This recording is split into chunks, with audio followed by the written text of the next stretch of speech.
Something is rotten in the state of Denmark. শেহতীয়া সমীক্ষাত দেশৰ ভিতৰতে জনপ্ৰিয় মুখ্যমন্ত্ৰী ৰূপে বিবেচিত সেই বিশিষ্ট ব্যক্তিজন আজি আমাৰ অতিথি। যিমানে ৰাজনীতি ভাল পোৱা বুলি নকওঁ কিয়, যিদিনাই ভৰি দিছোঁ বেৰ পাকত পৰিছোঁ,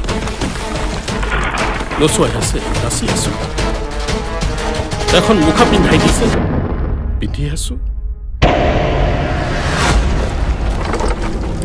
সংকুচিত দেশৰ সীমান্ত দিনে দিনে যাই কমি বাঢ়ে মাথো বাঢ়ে বিপন্ন বিষণ্ণ দেশ আৰু তাৰ মাটিকালি।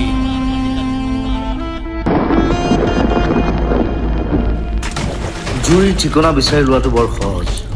প্ৰেম, বিশ্বাস বা প্ৰতিশোধ চবতে জ্বলিব পাৰে জুই, কিন্তু এইবাৰ জুইৰ নতুন ঠিকনা হ'ব ৰাজনীতি।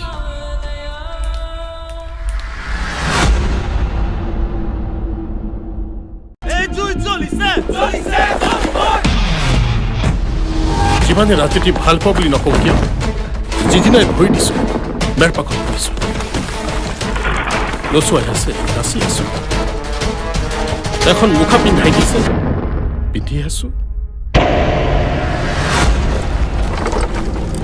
সংকুচিত দেশৰ সীমান্ত দিনে দিনে যাই কমি বাঢ়ে মাথো বাঢ়ে বিপন্ন বিষণ্ণ দেশ আৰু তাৰ মাটিকালি।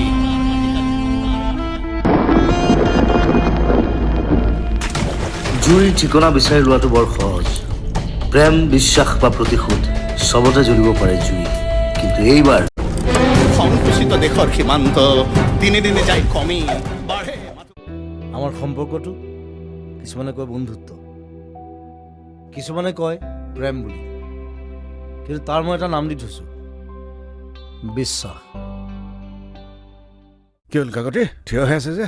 ছাৰৰ আগত মই নবহোঁ, ছিষ্টেম এটা আছে। ইয়ালৈ কেনেকৈ আহিল ছাৰ লগত? ছাৰৰ গাড়ীতে উঠি আহিছোঁ। গাড়ী পিছে পিছে দৌৰি আহিব লাগিছিল, তেতিয়াহে আপোনাৰ ভক্তিখিনি সকলোৱে দেখিলেহেঁতেন।